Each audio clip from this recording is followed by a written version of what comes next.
you can even watch back. Giving players all the props or put them on blast. We don't give no hot takes, only talk facts. We're giving all our devotion, riding high on this wave of emotion.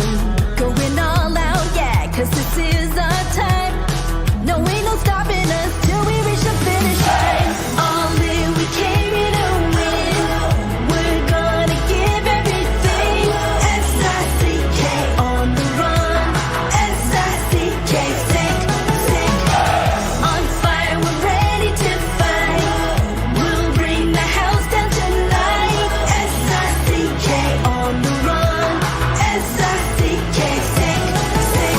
Play it on the car ride, play it when you lounge. X and O, you know that we can hold it down. Shout out to my man Sammy, got it off the ground. And to all the listeners tuned in right now, got debates, analysis, and speculation. This is sports talk for the new generation. You know where to find us, got a reputation. Sick podcast, your #1 sports destination. Giving all our devotion, riding high on this wave of emotion. Going all out, yeah, cause this is our time. No, ain't no stopping us till we reach the finish line. All in, we came here to win. We're gonna give everything. S-I-C-K on the run. S-I-C-K, sick, sick. On fire, we're ready to fight. We'll bring the house down tonight. S-I-C-K on the run. S-I-C-K, sick, sick. S-I-C-K, it's the sickest podcast. Tune in for the audio, or you can even watch back. Giving players all the props or put them on blast. We don't give no hot takes, only talk back. S-I-C-K, S-I-C-K, S-I-C-K,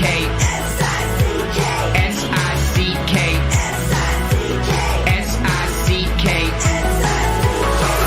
All in, we came here to win. We're gonna give everything. S-I-C-K on the run. S-I-C-K, sick, sick. S-I-C-K, it's the sickest podcast. Tune in for the audio, or you can even watch back. Giving players all the props or put them on blast. We don't give no hot takes, only talk facts. We're giving all our devotion, riding high on this wave of emotion. Going all out, yeah, cause this is our time. No, ain't no stopping us till we reach the finish line. All in, we came here to win. We're gonna give everything. S-I-C-K on the run. S-I-C-K, sick, sick. On fire, we're ready to fight. We'll bring the house down tonight. S-I-C-K on the run. S-I-C-K, sick, sick. Play it on the car ride, play it when you lounge. X and O, you know that we can hold it down. Shout out to my man Sammy, got it off the ground. And to all the listeners tuned in right now, got debates, analysis, and speculation. This is sports talk for the new generation. You know where to find us, got a reputation. Sick podcast, your #1 sports destination. Giving all our devotion, riding high on this wave of emotion. Going all out, yeah, cause this is our time. No, ain't no stopping us till we reach the finish line. All in, we came here to win. We're gonna give everything. S-I-C-K on the run. S-I-C-K, sick, sick. On fire, we're ready to fight. We'll bring the house down tonight. S-I-C-K on the run. S-I-C-K, sick, sick. S-I-C-K, it's the sickest podcast. Tune in for the audio, or you can even watch back. Giving players all the props or put them on blast. We don't give no hot takes, only talk back. S-I-C-K, S-I-C-K, S-I-C-K, S-I-C-K, S-I-C-K, S-I-C-K. Turn up your volume. Because you're about to listen to The Sick Podcast. Simmer Down with Shawn Simpson. Brady Tkachuk with the tip. his 100th goal in his 300th game, and it's a Gordie Howe hat trick to tie it. The sickest Ottawa Senators podcast. It's gonna be sick. You heard it right there. It is going to be sick. It is high noon for a little hockey talk and time to simmer down. Welcome in for those listening live, and certainly welcome to anyone that listens during the next 24 hours. As I'm starting to learn in the podcast world, people even rolling back. Our guest at 12:20, Mr. Jamie Baker, talking about some different episodes he's been listening to, including Mark Mathot. Of course, our great chat yesterday about mental health with Michael Landsberg. So we're all over the place, but we're excited to be here. And let's face facts here. When it comes to Sens hockey, there hasn't been a whole lot going on. All of our talk has been about the pairings and the lines and a little bit of rest, a few days off, but we will get back to Ottawa Senators game action tomorrow night as they host the New York Islanders. And of course, as usual, after I guess a little bit of a different day, but I'm very happy to welcome back in my co-host, my co-pilot, my good friend from Gatineau, Mr. Justin Murray. How are you doing this afternoon, Justin? Hey, how we doing? Well, I'm not too bad. Just kind of cycling into what we're going to do for the next 6 months is complain about the weather. Just kind of talk about and pretend that this isn't normal, that, you know what, Ottawa is usually beautiful, but we're going to go into that cycle that being Canadians and being from Canada and Ottawa, that's exactly what we do. Yeah, that's what makes us tough, right? Yeah, it really does. And I don't mind the cold weather. I think at times it's a little more of the darkness, but it is, you just kind of get into that cycle, and I guess makes me miss when the Sens aren't playing or other teams. What have you been doing all week here to kind of keep yourself busy, other than I know you actually work extremely hard at your regular paying job? Yeah, yesterday was actually, thank God I didn't come on the pod because it was a little hectic with a couple mortgages, just trying to get to the finish line there. So, but all is good. Woke up today with them being done. So all is good and ready for some. That means I can have some football fun here today. I know, isn't this cool? Yeah, I love living in the United States. Spent about 20 years, and I got to say, setting up where, depending what I was doing, whether it be traveling, but most times tried to carve out some time family-wise, that Wednesday night, everybody gets back together. Thursday, as you said, nice little meal. Usually went around lunchtime, and then all of a sudden pour into what my recollection was, though, Justin, unfortunately, not only growing up, but really in the last 20 years, a lot of hot garbage on TV as well. There was a whole lot of the Detroit Lions and usually other bad teams. So I think it's gotten a little better. But that Lions into a Friday shopping. I'm on the bandwagon a little bit. I've been watching them the last 2 years and thought it was coming, and they're playing well. But division matchups are always tough, I guess. So it'll be interesting to see the games here today. But yeah, they can. Those guys can put up some points. Well, and they're impossible not to cheer for. I don't think when you look out there and get a few people that I know that have been hardcore Lions fans, hardcore Vikings fans, and I say that from an Ottawa perspective. If you're living in Detroit, that's one thing, right? You know what I mean? You're going to be a Pistons, a Wings, a Tigers, and a fan of course, the Detroit Lions. But if you're not living there, to have to do that every year to yourself, to me, it's incredible. And when you look at a guy like Dan Campbell, we talk about coaches and coaches that you want to play for. Is he not kind of the poster child of exactly what you'd want? I don't need all the X and O's. I don't need all the other stuff there. Just give me the man's man and let everybody else around him do the work. He seems like a great motivator. He would be right up there. I mean, obviously I love Nick Sirianni because I'm an Eagles fan, but Dan Campbell's right up there, the top coaches that I'd want to play for. You could just go to war for that guy, and he would go to war for you. So that's what you want. And obviously surrounded himself with good offensive coordinator, good defensive coordinator. So that's just the makings of a good staff right there. Yeah, it really is. And I think some of the faces in sports, and you're always trying to look at it, Justin, where it's headed, you see a lot more of the guys in football that wouldn't necessarily be on the sideline. Dan Campbell looks like the former player.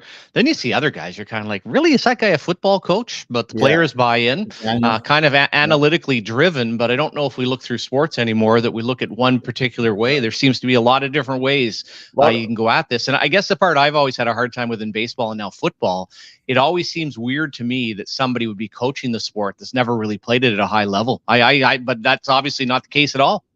Yeah, it's funny because when you're coaching, you're the coach, you're managing the players, but then there's also like the coaching aspect of, you know, you're going to have your linebacker coach, you're going to have your wide receiver coach. Those guys, I think, typically played the game in some sport. So they're actually learning those skills in there. And then their coaches just like almost on a high level managing the game. But it's interesting. You see it in more sports, you see it in soccer, you see it in football. basketball, even like Mhm. players are going right from playing almost into a head coaching job because they know how the players are. They have that competitive attitude, and then they do allow the others to maybe manage the tactical aspects a little more, but they also know how to play. They've been in the dressing room for Mhm. 10, 15 years.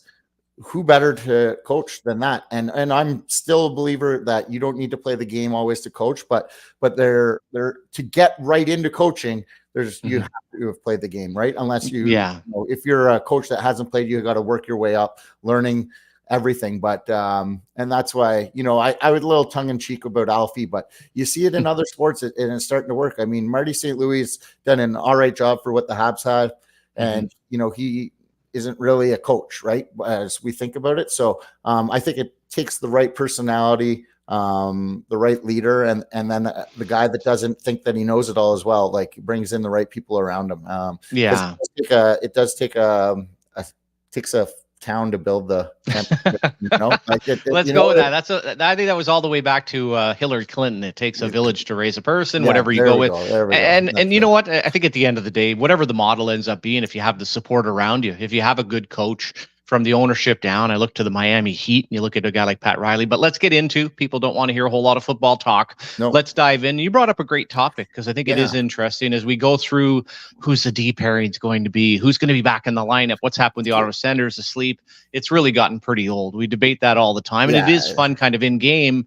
But you brought up a point, and I think it's one to look at big picture. And I think we can get in further in the season, Justin, into, because I wonder in hockey ops, where are they thinking? Well, right now they're thinking about a push, trying to get into a playoff spot.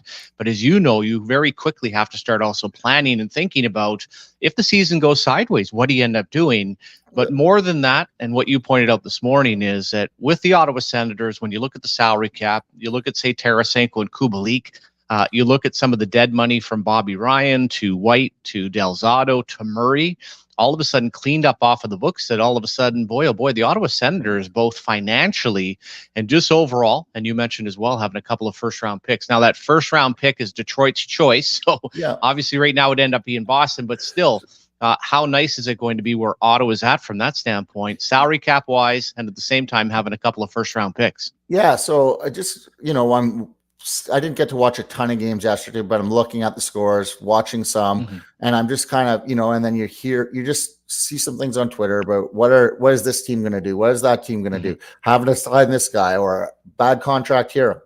And I just was sitting there thinking like, God, Ottawa's in a great spot moving forward.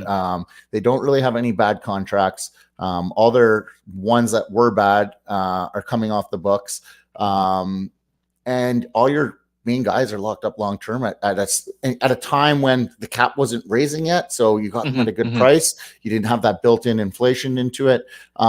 So Ottawa's like, if I was a GM looking, if I was a star GM that didn't have a job, like this would be a team that I would want to come to. I think the world's your oyster when it comes here. I think you have to make a bunch of smart moves to get to where you want to be, to become that top 5 team in the league. That said, but every team has to do that to get to there. So I think there's so much room for this team. You have those extra picks right now. You're going to lose one in the future, obviously, but having those picks now could allow you to make a really good trade and or make good picks. And from what I hear, this draft is, you might not have the high end guy, but it's really deep, I think, so far. Now that can change in the matter of a month. But from what I can tell, there's some good players out there. So if you have a good draft, and then all that money comes off the books, it really is shaping up. And you can get negative talking about day to day of any team, really. But on a high level, you got to think positively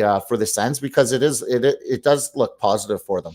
Yeah, I agree with you. And some of, when you're talking during a season, Justin, and we'll talk about the Edmonton Oilers a little bit later. Jamie Baker will come on with us at 12:20, but it always is back to expectations. And that is, as you said, sometimes can be racked up as so much negative. With the Oilers, hey, I don't know if there's anything positive to talk about, but from the Sens perspective, what you were just outlining there and saying is exactly that. The problem was the buildup, the hype, what has kind of gone over the board as far as the coaching situation in DJ Smith has taken on a life of its own that, as you said, because because of some different things, then you take the step back and you go through and you say to yourself, of the value contracts that the Ottawa Senators have, how do you look at them? I mean, to me, Stützle obviously looks like a great contract. I think we'd agree.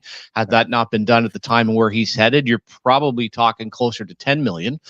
Brady Tkachuk, just by nature of what he is, then you can get into some other debate. Jake Sanderson will be just fine. Where Norris comes in, I'm given that time based on health. And then Thomas Chabot's a bit of one. But to your point, I would look at this and I would assume that if you go through one of the important things in the salary cap world, do you feel confident? And I'll ask you this right now, Justin Murray, Shawville, Ottawa, Canada, Gatineau. Do you feel confident that is there a contract on the books for the Ottawa Senators that you don't think you could move? Because I certainly come into the year, I was saying this, man, oh man, Joseph doesn't make a ton of money, but there's no way, and I said it, there's no way you could move it. Well, I don't think there's a chance. Well, that actually right now would be value. Is there a contract that you look at and say, you know what, that's that one that the general manager walks into the war room every day and is kind of like, oh man, we got to get rid of that guy.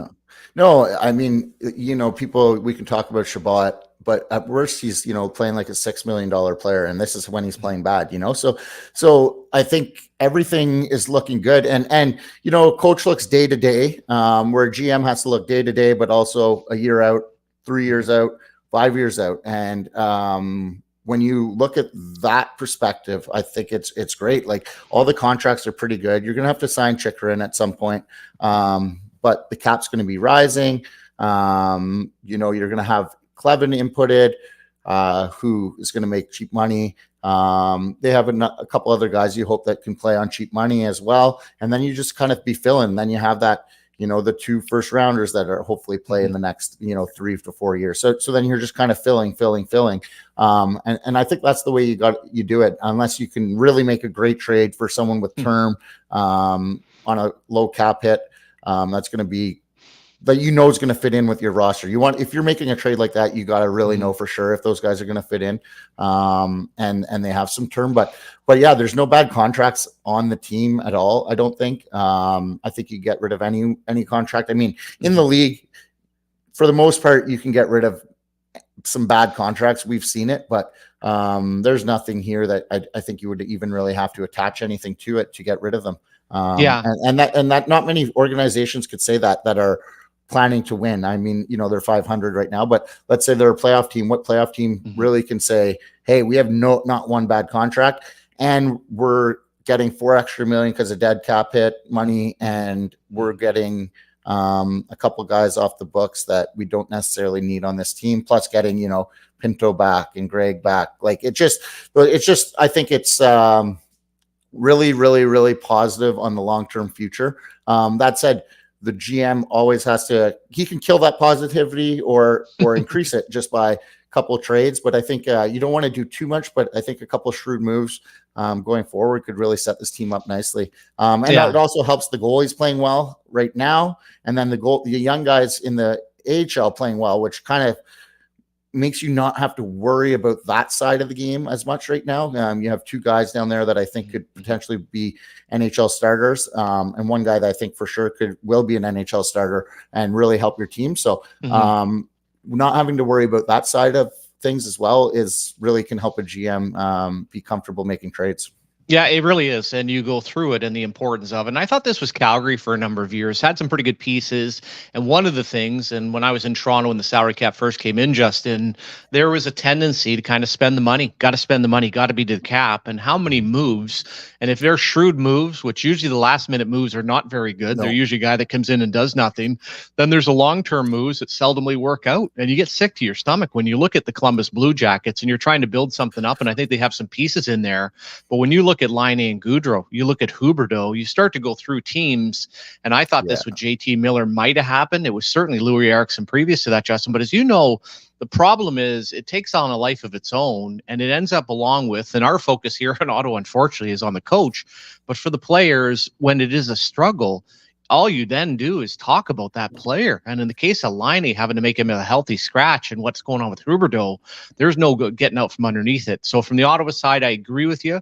I think the questions are, well, Kubalik, I can't imagine they're going to re-sign him. How do you fit Pinto when he comes back?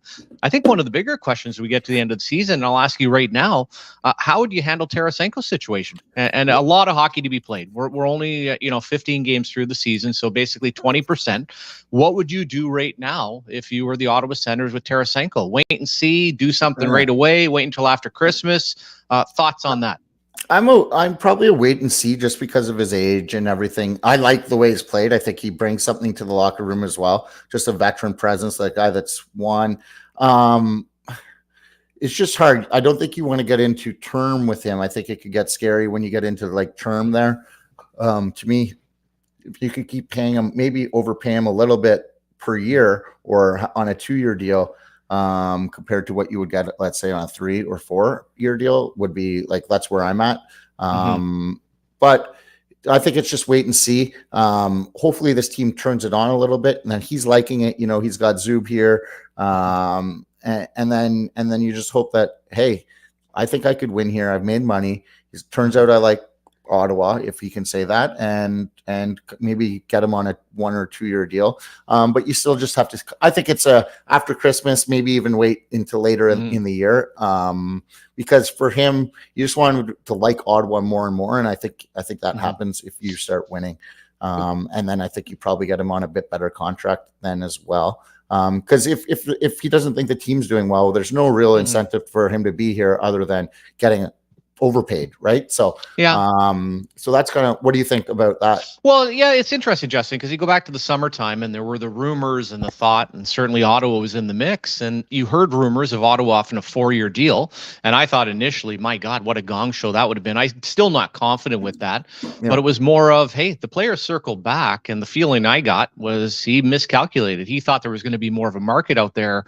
So coming into Ottawa, what was his thought and his purpose? His purpose was to reset himself in the market. Has he helped himself some? I believe he has, but I also don't want to get carried away. First of all, again, play has been way better than I expected, but he's got 3 goals. And that's part of when you look at what he's trying to accomplish, and I define him, he has been incredible. Their lap. And when I say a trade, I mean like a true hockey trade. Yeah, for sure. That ideally there's another roster out there that you can help them and get a good player back. I know there's no win-win trades that we talked about the other day, but if you can find a trade match with you that each roster needs what you're willing to give up, I think that would be working for the Sens, just to kind of, because I think once you get your core in place, then it's all about tweaking the roster to be the best roster to actually win. So you might be like, same as like the Mathot deal, right? You're had a little extra forwards, trade your forward for a defenseman to kind of just fill that need that you have, and it suited the other team, right? So if you can find a team like that, there's 32 teams in the league now, so it's not always easy, but you should be able to find something there that will help both teams in the future, kind of thing. And then from there, it's just about drafting well to refill that pipeline. And you're going to have to make a couple smart signings with the pro staff in the offseason. That could be just a good fourth liner, could be a guy with Tarasenko's money that you're just replenishing and just giving a little extra boost to the lineup, because you will have that cap space. I think, especially if you have a couple of younger guys, like Pinto's not going to be on a big contract next year. Ridley Gregg's still, think of Ridley Gregg next year on $975. Exactly. That goes a long way. So, and with not a lot of teams having cap space, even next year, not a lot of teams will be having cap space. If you can make those good 1-year signings of guys that really want to come in and play, I think there's a deficiency in the market there. And if you leave some room for that, I think you can probably really give your team a boost. I got to think, and the league's going younger because younger guys play quicker, but all those young guys that played earlier, 5, 6, 8, 10 years ago, because they're working out, they're still working out. Their bodies are going to be better than the guys 10 years ago that were 35 years old. So if you can find those guys and inject them into your lineup, I think it really, really would help. Yeah, it can. Now, I don't know if Ottawa, and this is part of with Tampa Bay, I wouldn't say it's all worked, but when they brought in the Patty Maroons in the past, they've done different things with different players. Question is, do people see us at destination? Secondly, can I have a boat in my backyard along with a Porsche in the front? And then thirdly, when you get into the tax situation, it's a real uphill climb from the Sens perspective, other ones, but it is to me still where you have an opportunity, and key is having a couple of first round picks, Justin, is having the assets, as you said. I think more times than not, trying to find the right hockey trade, being confident that you've got a good situation, you've got a good group, and if you bring a player into this spot, that you'll be fine. The free agency part, and God, I forget about the destination. You see so many darn hits and misses. When it comes to that, you be confident in the core that you have, you manage it properly, and we'll see what ends up happening. Yeah. But I don't think the Sens have done anything but favors with new ownership and just the vibe around the hockey club. You know, you look at the experience Giroux has had, you look at Tarasenko. I think overall, whether it be young or old, anybody that's come in here has spoken favorably and thought, you know what, this is a pretty darn good place to play right now, led by Brady Tkachuk and that young leadership group. Yeah, and we got Bakes on here. So we'll bring him into the conversation. But guys used to stay in Ottawa too, you know, like Radek Bonk stayed, like guys stayed. So Ottawa is a good place as long as you're winning, I think.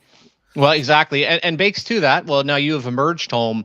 I think one of the programs you have to set up, and you probably saw this in San Jose, you have to set up some type of a dating service as well, right, Bakes? Because one of the real keys here, marry local and stay local. Should that be the new saying for the Ottawa Senators? Don't ask me about getting married. I'm over 2. So okay. Yeah. Dating, well, third time's the charm. Yeah, got my high school sweetheart dating her right now, so it's all good back in Ottawa. Oh, that's awesome. Just thoughts on, we'll get quickly. I was saying to Justin before you came on, we're exhausting all these Sens topics, right, with the trip to Sweden. But I haven't had you on, so I at least have to ask, just 15 games in, what is your general big picture thought of the Ottawa Senators and what you've seen so far as an expert analyst? Yeah, as an expert analyst, I still think there's a question mark regarding this team. You know, they're I don't want to say they're treading water because they have turned it around, but they got off to a slow start again. And there was a lack of structure. They didn't have that defensive commitment. Like I came into this season thinking one of the keys to success was going to be the forwards really buying into defensive schemes and being fully committed across the board, all 4 lines, being fully committed to playing strong defensive structure. They have good defensemen that can join the rush, that can help with the offense. You can help out the defense, the goalies if the forwards are helping. So having a unit of 5 that has a defense first mentality, when they were losing those games, I didn't see it. There were gaps and holes all over the place. Guys were cheating for offense. And it's still at times you've got the core of the team, the best players, they're younger players, and they've gotten away with stuff their whole life. These guys are elite players. And it's not, look how long it took Tampa to figure it out, right? It took them a long time to figure it out. So this team is still figuring it out. And they had to get it got nasty in the media. And there was so much swirling around the team and non-hockey too. But they kind of have hunkered down. I think we're going to find out in December. So to me, we'll know in December. And I know you don't like the schedule. I actually like the schedule for December, believe it or not. But I wasn't someone who loved practice. So these guys aren't going to be practicing a lot in December. No, Bakes. I'm not laughing about the schedule because there is 2 schools of thought. One, that you're going to get into a rhythm. To me, when you don't have structure and all of a sudden fatigue comes along, and I keep using the book and the movie The Perfect Storm, which a lot of people don't even know what it's about, but it didn't end good. But when I say that, Bakes, and I laugh because Justin and I have the talk, like, okay, in training camp, this was going to be a team that DJ Smith, and again, I'm even tired of Barrett and DJ Smith, so I'll even leave who the coach is alone. But it was going to be, I was going to coach these guys different. So I thought, well, you know what? Training camp's probably the right time to do that. And the regular season or this preseason, okay, it's just the preseason. Then the regular season starts. But then we're going to go over to Sweden and we're going to find out some magic. We're going to do something. Now, wait till December. There's no way, Bakes. Well, I guess this. Have you ever seen these young players play properly in the time that you've covered the Ottawa Senators? I thought they played, after digging the hole, they dug themselves last year. I was pretty hard on the coaching staff last year in the month of November. like really hard, because it was another bad start after a summer and, training camp, preseason, and preaching about how important the start was. And they didn't have one. And it was last November was terrible. And I thought there was structure in the second half of the year. I thought they hit a wall the second week of November. I think it was when they went out to Seattle, or it was in Chicago. You could see they'd had some big wins. When they, you look at that 2-game set against Detroit, where they blew them out, and how important those games were at the time. They had way more structure than Detroit did in those games. So I have seen it. I haven't seen it consistently. Not that you see every team do it, like Boston does it consistently. There's the rare teams that do it as consistently as coaches would want. But I did see it. That's why I thought they clawed their way back into at least the topic of maybe we can make the playoffs. I know they fell short, but I thought they clawed their way back, and I thought that gave some running room, if you will, for this coaching staff. And I don't just look at it as DJ Smith. I look at it as Jack Capuano, Davis Payne. Like, there's some veteran guys here who do know what they're doing, but they need complete buy-in. That's what the team does. As they're still, I keep coming back, they're still young. Gordy Wilson, he talks about the word maturity all the time. And this team needs to be mature. And we saw a perfect example was the first game over in Sweden. They weren't mature in the second period, and they actually showed some maturity by settling down in the third and ultimately winning with that, tremendous young skill that they have in overtime. So we saw a glimpse of it, but you're going to still have that inconsistency. Well, you go through that. Do we have to have a moment? And oh my, guys, the years seem to run together. But the big one in Tampa Bay appeared to be a number of years ago when Kucherov got called out. It was like a big deal because he was going to be benched. That appeared to be a message, a fork in the road. Don't remember timing-wise, Bakes, but I thought that year they ended up winning the Stanley Cup. When you look at it from an Ottawa perspective, but I guess I'll go back to Tampa. It felt like he was the one guy that wasn't. Do you need to do that from an Ottawa perspective? And then do you think that would help in accountability with the rest of the group? I think it should have happened a while ago, what I think should have happened, but I don't think it's too late. I never think it's too late. If habits need to be refined, let's just put it that way, and it's the same players or certain players are not adhering to the system or the details that the coaching staff wants. And nobody sees this more than the coaches, because they're breaking down the video. So they have the access to the video. They can sit down with the players, show the players. So only the coaches and players know how often there's a message being communicated, back and forth saying, you kind of cheated here. Look at how wide your arc was here. Look at your angle here. Oh, you didn't finish your check here. That's kind of a bad turnover at the blue line. We don't want turnovers ever at the blue line, but you don't do it, in the 2 minutes following a goal that was scored. Like, you have to have game management, which should come, guys should know it, but you do get reminded. You need to be reminded of this. So do I think it should happen? Yeah, I don't think it's too late to happen. I mean, I can pick guys because I'm watching the games, but that's up to the coaching staff. But I do think if it's one of the younger players who's an elite player, it doesn't have to be, you don't have to sit them out. It doesn't have to be what just happened to Line A. It doesn't have to be that bad. But if you sit them down for a few shifts, it will get talked about in the media. You talk about it, you're like, well, he's been instructed to make the changes. He hadn't. And we thought this was the only course of action that we were led to. Yeah, and last year, guys, they had one line. And so I think a bit of the theory in the process, which I don't agree with, but when Joseph was out, not that he was much of a factor, Bakes, but the big one was Drake Batherson had to play. And oh my, I think if this year, if you look at it, that was painful with he and DeBrincat and whoever ended up being in the middle, usually Pinto. But when I look at this year, and again, the poster child or the person, I look at kind of where they stack offensively as a team. It feels like, at least to me, both in perception of the person and the player, it feels like Batherson would be the easy guy to make an example of. And I guess, and I'm not trying to, like I said, it's not like, wow, it'd be tough on Brady, tough on Stützle, but everything about the way Batherson plays would tell you, first of all, he's not the main cog on your hockey team, but everything about his play needs a major, major reset at this point. So my first thought was last year you mentioned they couldn't really do it because of the injuries. Yeah. And I don't necessarily agree. I know what you're saying. I don't necessarily agree with it because then you're just prolonging the change of habits. Like it sucks. We don't have anyone to replace you right now, but this is actually going to be better for you and the team in the long run. And that's what we're looking at here from a development standpoint. So I think it should have happened last year. They were cheating. We know he was cheating all over. I think with Batherson, here's a guy that's a highly skilled player, plays a highly skilled game at times. I love when he's playing fast and has a physical element to the game. It looks like he's more engaged in the game. And I think, his offensive assets come to the forefront even more so in those types of games. But he's a guy that has played an offensive style his whole life. You can tell it. And I think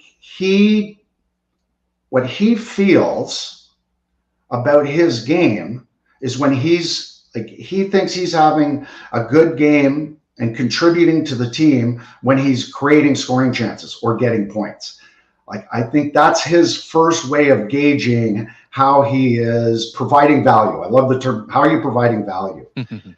That's where a mindset change has to happen at some point, where you learn, and this is what I've talked about it on the radio, I talked about it preseason, is you have to learn to love to smother the other teams from a defensive standpoint and piss them off.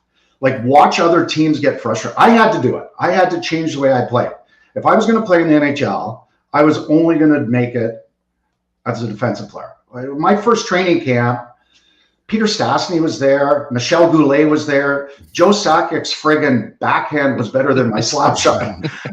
So I had to come to Jesus. If I have any chance of making this league, it's certainly not going to be in the top 6. So I better be really detailed in other areas of my game. And that's what I did. I really focused on the defensive part, face-offs, penalty killing.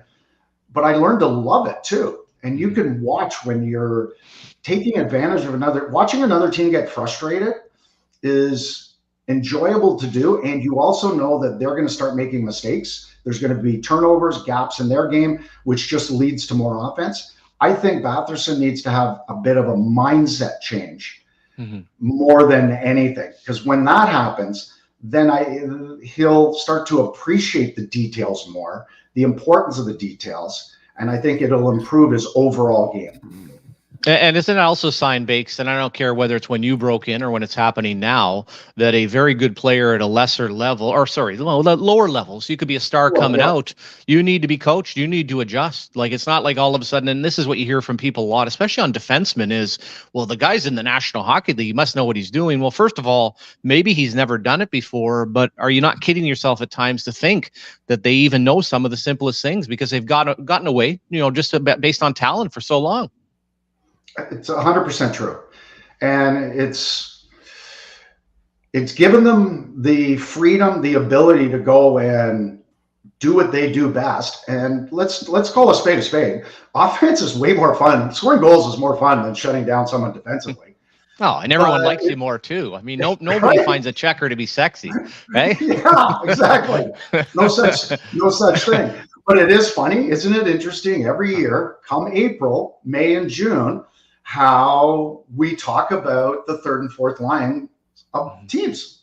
We always talk about how important those guys are, and they score game-winning goals in overtime, and their role becomes more important. You still need the top players. You need the elite guys. You're not winning the Stanley Cup without the elite guys, but those depth guys, they come to the forefront more during the playoffs, more than ever. This is the adjustment. I think it takes everybody a little bit of time to adjust to the NHL. They're used to having the puck on their stick a certain percentage of time. Say it's 5% of the time. Now it's less than 1%, maybe 1%. That's a big swing. And it's, what are you doing with that other 4%? And what were you taught for that 95% of the time that you didn't have the puck? Were you taking chances? Were you making high risk plays? in often cases, that's what guys are doing. Yeah, well, in the case of, say, a Bathard and Shabbat, we talk about a lot. They could just circle back, pick up the play. 2 more questions for you before I let you go, Bakes. Thoughts on the positive of, and again, I go back to being not completely shocked, because Mathieu Joseph, when he came over a couple of years ago, he showed an energy and almost a bit of a power forward playing up on that right wing with Brady Tkachuk and Stützle. But this year is different. It's different in that he's playing with pace. I can't believe the purpose that he's playing with. Is this a difference of a fresh start? But at the same time, does it not make a whole lot of sense that he actually plays his natural side? Because this is a completely different hockey player than we saw last year. I've heard you talk about, or you've tweeted it, saying whatever line he's on, he's helping propel that line. I'm equally surprised. I thought if the Sens had to move anybody because of the cap issues to try and sign Pinto. This is before any of the allegations and whatnot came out with Pinto that we're hoping that he was going to sign, that Joseph would probably maybe be the guy that was going to be moved. I wouldn't want to move him right now, not for what you're paying him and the value that he's been bringing. It just shows you what motivation can do. He wasn't happy with his season last year, and he went about his business this summer and he trained hard. And he came back. He's a faster hockey player. He's in better shape. You can just tell. And I'm not saying he was in bad shape. I'm just saying he's in better shape because he's up the ice back. He's first up. He's often the first guy back. His back checking is great. And you can see that he got a little bit of confidence earlier in the year because he was on, picked up a goal, picked up an assist, and he's used that confidence. And like you said, he's just shown so much energy out there, enthusiasm. He's been the most surprising player to me on the Sens by a long shot. Tarasenko's up there too. I know you've talked about that quite a bit, but Mathieu Joseph, the way he's played this year has been, it's now looking like a good trade for Ottawa. It really is. Yeah. And it didn't necessarily look like that before the season started. No, and I honestly, you kind of look at the group and it still feels like a one-line hockey team. Take him away. Just quick thoughts on, because I don't know what the hell is going to happen. What gives with the Edmonton Oilers, if nothing? Like realistically, the season is a write-off, and we're not even talking about December yet. So I haven't looked. I go and look at the analytics every now and then. I'm not like a big analytics guy, but their high danger chances for are second or third in the league, and their high danger save percentage is second or third worst in the league. That is a really bad combo, and so they're not, it just shows you how powerful the mental side of sports can be. Simmer, when you were on your game as a goalie, did you not see the players playing better in front of you? Like, I'll ask you that, because if you trust your goalie, there's a little bit of freedom that you're not worried about making mistakes out there. You're not playing careless or carefree, but you just trust that if there's a mistake, that last line of defense is going to be there to cover you. That's the goalie's job. They haven't been doing that this year. And no, and joking. I'm not even joking about myself, but it was an inconsistent ride, and it's talking about junior hockey. One of the things I wonder deep down, boys, and I'll ask Bakes, and then Justin, we'll carry it over after Bakes leaves. Do you also reach a certain point where the rest of the team is a tad tired of looking at the big boys? Because no one will talk about that in Edmonton, but really start saying, listen, those two really haven't bought into playing properly. Whatever. You can blame the goaltender, you can blame everybody else, but this is really the elephant at the room at the end of the day. Stevie Yzerman had to do it. All the greats had to do it at some point. Well, if they're not doing it, we got no chance anyway. It's a really good question. That's a good question. Thank you. I think the worst case scenario is if guys are pointing fingers and saying, well, you need to step up or you need to step up. This is a time when everybody needs to do self-reflection and say, what am I going to do to help improve this situation? That's what they really need. So sometimes it's not trying to do more. It's actually doing less and simplifying your game collectively, which I don't think they've done. So they played some good games, but they're finding ways to lose, and then it's impacting the confidence of the group. And it's mystifying because I'm not.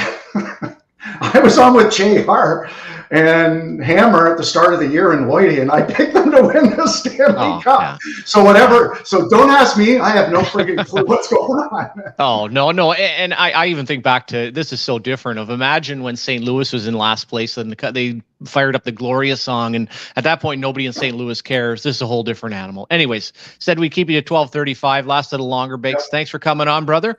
You're looking boys. Excellent. I like the high and tight. It's a nice look on you. Well, you know what? This was out of necessity. I was becoming that guy with the flip over. You're like, he's that guy. Yeah. I did that as well. Not down to the wood like you are, but pretty close. So this is it. It's the new. Wow. Hey, you guys are doing awesome. I love the show. So, yeah, thanks very much, brother. Thanks for tuning in. Thanks for coming on, and we'll look forward to talking to you soon. Yes, thanks, guys. Bye. Cheers, Bakes. Yeah, he certainly, Justin, he can relate to that. Of course, Jamie Baker, star hockey player at St. Lawrence, drafted by Quebec. Just a great guy and really worked hard. And as he said, I have an appreciation for the Bakers and for the Kiprios and for anybody. We even referenced Mathieu Joseph when a guy like that's probably a pretty good junior player, haven't changed things around. But I want the hot topic, and we got to stay on it because I didn't even think of that until we were talking Edmonton. But here's a few things that I'm thinking of, Justin, when I go through the Edmonton Oilers. They're still in the back of their mind, and this is the Chris Pronger effect, and it's every effect. And remember when Chris Pronger decided to leave town because his wife didn't like it there anymore, whatever it ended up being, which I have no problem with. They made the trade. Do you remember everybody and their brother that liked Edmonton got a contract? Freddie Pisani, you like Edmonton? Here's a 5-year deal. You like Edmonton? You stay.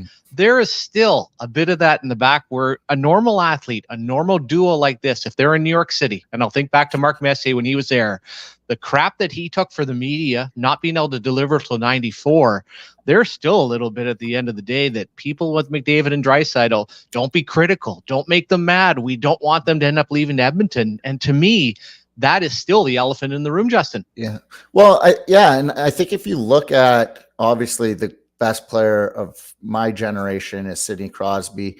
He was very good defensively, obviously. He was the best at it. And then you have Jonathan Toews, captain that wins a cup, two-way guy. So we kind of almost maybe forgot about, those Stevie Y, and that some good players have to go through that. And so because recency bias, right? So I think with McDavid and Draisaitl, I think the onus becomes on them. I have a buddy that's been saying this forever and partly agreed, but the onus has to be on them. They have to set the tone for their team. And are they a better team when they're playing strong defensively? I mean, there's no reason McDavid needs to do a big circle and a flyby or whatever, and I hate saying that. I really do, because I know how good he is. But at some point, that's what it has to be, unfortunately. Long are the days of Gretzky's group just scoring a bunch of goals and Grant Fuhr saving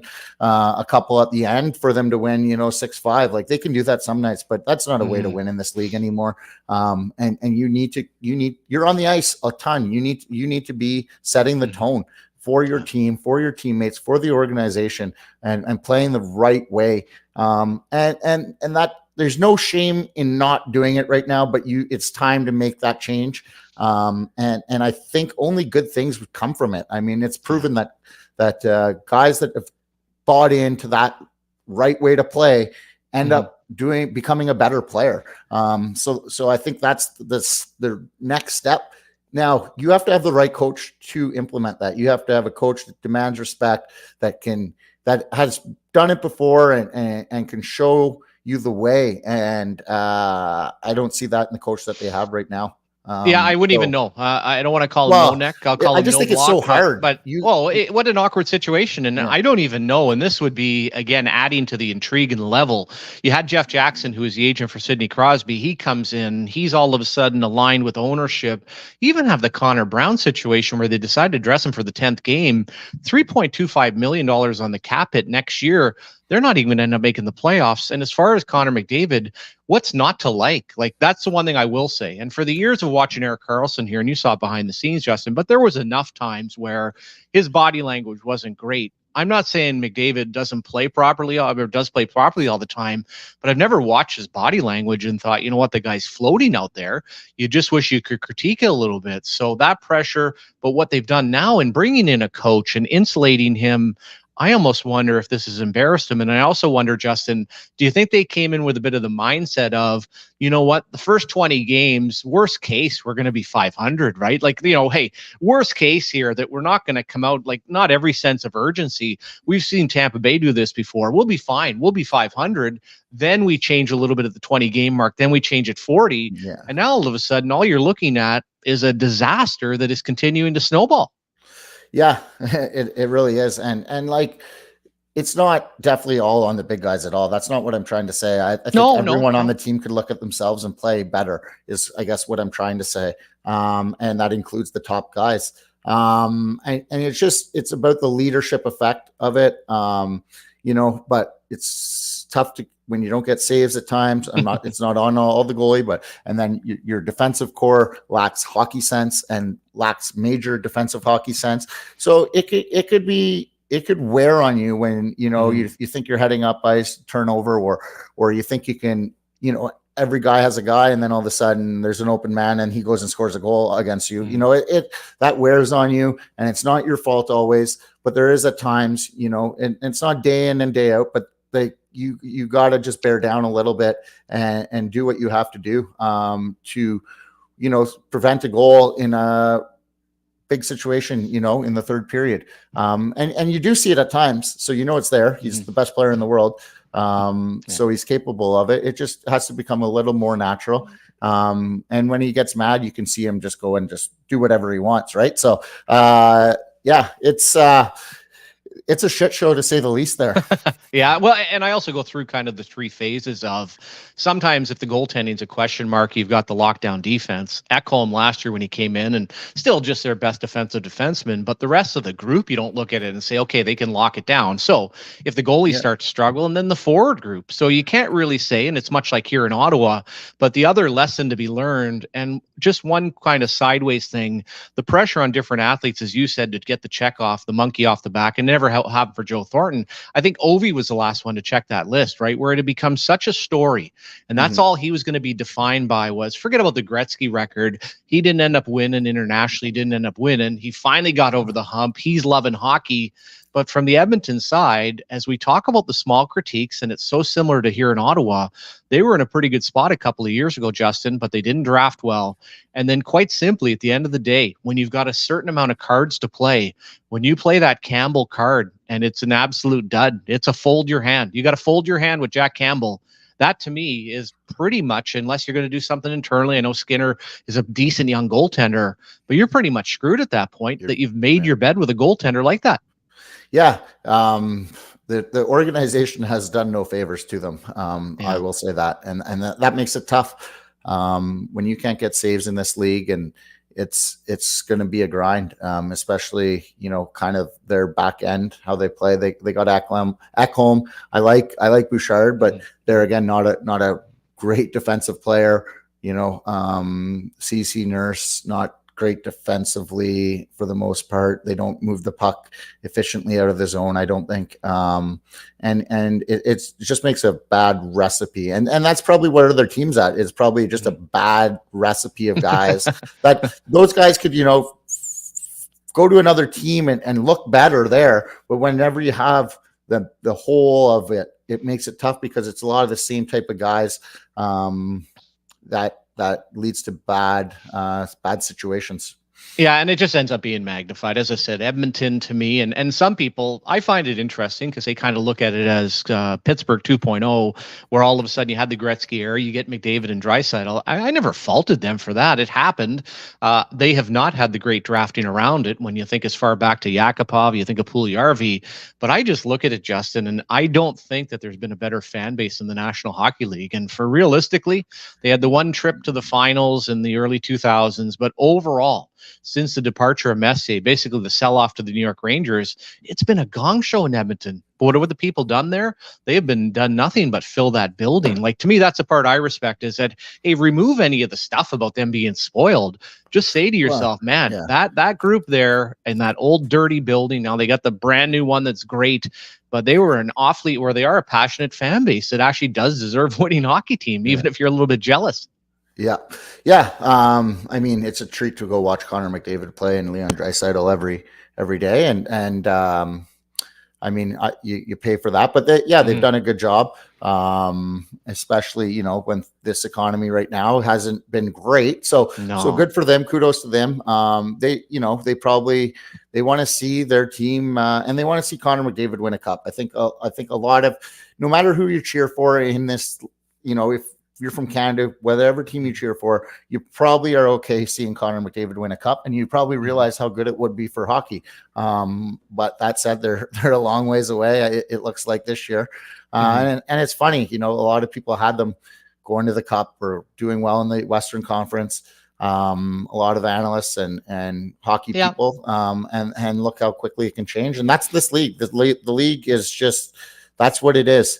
There's a lot of good teams now, and we can say this till the cows come home, but it's a good league right now. And there's 32 teams, so you got to be in the top half to make the playoffs now, and a lot of things have to go right. So yeah, well, they really do. And you just pointed out 32 teams it is. When 16, this isn't the old 21 team league and that division that they were in, although good Edmonton back in the day. But hey, you could get off to a slow start. You could make up ground. Now, I'll also say this, if you're an Edmonton fan and you're always trying to hold any glimmer of hope, God, we're still more than a month away from Christmas time. Quite simply, the wild card spot is being held by okay hockey teams that are in and around 500. I did put out, and I don't know if you saw it, and it's right off as we're basically an hour into the show, but wanted to ask, I was trying to think from my standpoint, what are some of the dynamic duos that we've seen in sports that have not ended up winning a championship? And I was kind of hard pressed, Justin, going through the National Hockey League over the years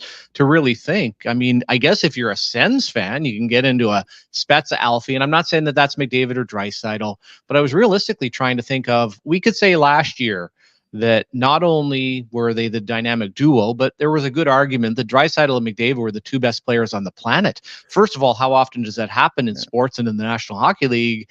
And then how often, because Sid delivered fairly quickly, like, can you think of many times in sports, all the sports, where that has not happened for athletes, and just how much of a negativity that could take on its life, not just for the one individual, but I think a lot of people look at them. Now, I think a lot of blame goes to the organization, but do you know what I mean? Where, hey, that duo you would have thought would have won a cup by now. Yeah, no, 100%. Now there's still time, I think. Oh God, yeah. In theory, they should. I mean, if they don't make these bad contracts, in theory, they should get a little better every year, because what they were bad at, 2 years ago, was their depth, and now they're kind of have some younger guys coming in. So in theory, they should be getting better each time, but it's how long this can go on for without just the wheels blowing off, and the top two guys being just completely upset. But they might have it in them, and it might be that much sweeter when they do win a cup after all the adversity. But if they have that in them and wanting to stick around, I mean, neither of them look like they want to stick around right now. But that said, that's just in the moment stuff, right? Long term, who knows where their minds are at. But if they can kind of make some smart moves here, they have some guys filling in, some younger guys. So you hope that depth continues. And Leon has that big contract coming up too, so that's going to eat at it. So they need to draft well. That's a team that needs to draft well, and or they have some guys coming like Borgo, Holloway hopefully can pick it up here. From there though, you're going to have to turn into the Tampa mode of let's make some good trades and fill this roster and screw the picks. We have 5 or 6 guys that we think can help us here play in the next year or 2 or 3 years from what the picks we've made. Now let's just dive into good contracts with term, with our picks that we have, and just build this team for Connor and Leon. Really, what more can you do at this point? No, you can't. And you end up being desperate. And that's where when you look through the team building, I agree. And, hey, with a guy like Kane, you roll the dice because you have no choice. And that has, for the most part, worked out okay. In Connor Brown, a unique situation based on injury, you could bring a guy in at 750. We'll see what happens within the system. But as you go through that model and you look from a Tampa Bay standpoint, and after you end up with an incredible pick like Point, you've already got Kucherov and Stamkos. The pecking order in the part that is difficult, and forget about Cirelli, but at the end of the day, my oh my, there is no Hedman to be found. I mean, Darnell Nurse maybe is big, maybe even skate as well. You don't have that. You don't have that stabilizer. And then of all the things I just checked out, Justin, you don't have Vasilevsky. That's the part for Edmonton. No, I know they can do it, but it is feel like the last few years it's been forced. And then once again, we'll have this year. And I guess the other thing, and maybe Kenny Holland's going to retire anyway, when you make a coaching change this early and it already looks like it's gone sideways, that's Justin, when, as you know, things really get nasty, right? Because now the infighting, you still got a lot of track to go, and it almost feels like they made a mistake in the coaching change itself. Yeah. That's just, it's continuing mistakes from the organization, I guess. And there's really not much more you could say about it. It's just like, man, you needed an experienced coach, and this is what you went and did. Exactly. It just blows my mind how you're so close, but so far at the same time, and you do yourself no favors at all. Yeah, well, and it was handpicked. I mean, you look to that, and like I said, I worked with Jeff Jackson, great guy, real bright guy. But when you're trying to please a player, and this was handpicked from nowhere, I kind of looked around the world of hockey and thought, who's the next player or person going to be? And I honestly was thinking, boy, would they do something bold and wild like a Dale Hunter? Well, that obviously is not the case. He doesn't end up going there. Quick thoughts before we wrap things up, just from a Sens perspective, because I know for the fans, Sweden was a lot of fun. I think this week, whether you're feeling good or bad about the hockey team, aren't you just pumped to get some games back? Aren't you just looking forward to Friday? And I think just the schedule here, Justin, and forget about us sitting back and talking about how this is going to work and me bringing up the perfect storm, everything else. Are you just not excited to get back into a regular schedule of watching this hockey team and just enjoying a little ice hockey as the weather turns into that sucky time of year? Yeah. It's we're coming into an interesting part for them. It's make it or break it, I think, for the year. And I'm looking forward to seeing what they do. I got to think, we'll probably talk about the game a lot more tomorrow. But I got to think they come out firing.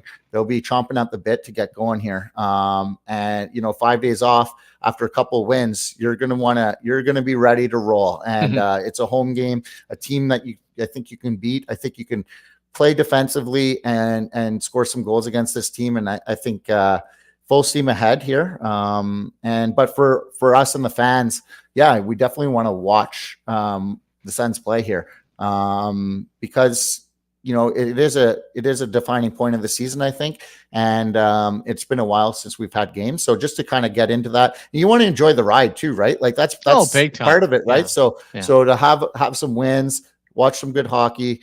I got to think.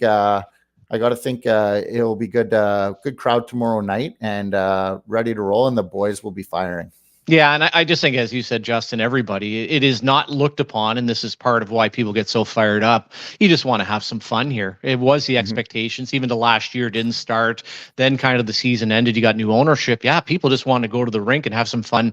And I would love individually tomorrow night, I'd love a checklist as the guys start to suit up and throw the skates on, get out to warm up. I wish you could go into every skater. And the other thing we'll discuss tomorrow is who would you start in goal, because it's such a big discussion after Korpisalo got injured. But of course, Forsberg came and played so well.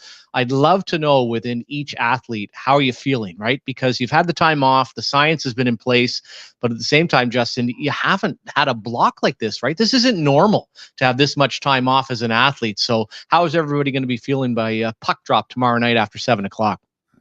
Yeah, I think it'll be good. I think there's a lot of buzz right now. So country night too. So the people will be nice. Giving her a little bit. Are you going to be attending? I think I might be attending. I'm going to see. Nice. I think the Valley will be out in full force tomorrow night with Jade Eagleson playing. So it'll just be a beauty vibe, as you say, and a little Friday hockey, right? So what more do you want? A little country music, a couple of pops to end the weekend or end the work week. So yeah, it'll be good. I think it should be a good fan base, and the guys will be giving her, as we say in Shawville. All right. Well, absolutely. Well, enjoy the rest of your Thursday. Sounds like a great Friday. Nothing better than the Valley people. Thank you to Jamie Baker for coming on. And like I said, from a topic standpoint, talked a little bit of Oilers, but from a Sens perspective, man, oh man, we beat a dead old horse. So let's tune in tomorrow, and then let's see what happens through the weekend. But for everyone out there, enjoy the beautiful weather in Ottawa. Just kidding. I wish I was down in Florida right now, but enjoy your day. And we will look forward to chatting with you tomorrow on a good old Friday and a Sens game day. Over and out. Later. And that's a wrap. Hope you don't miss us too much until next time. Follow the Sick Podcast Simmer Down with Shawn Simpson on YouTube, Facebook, Google Play, and Apple Podcasts.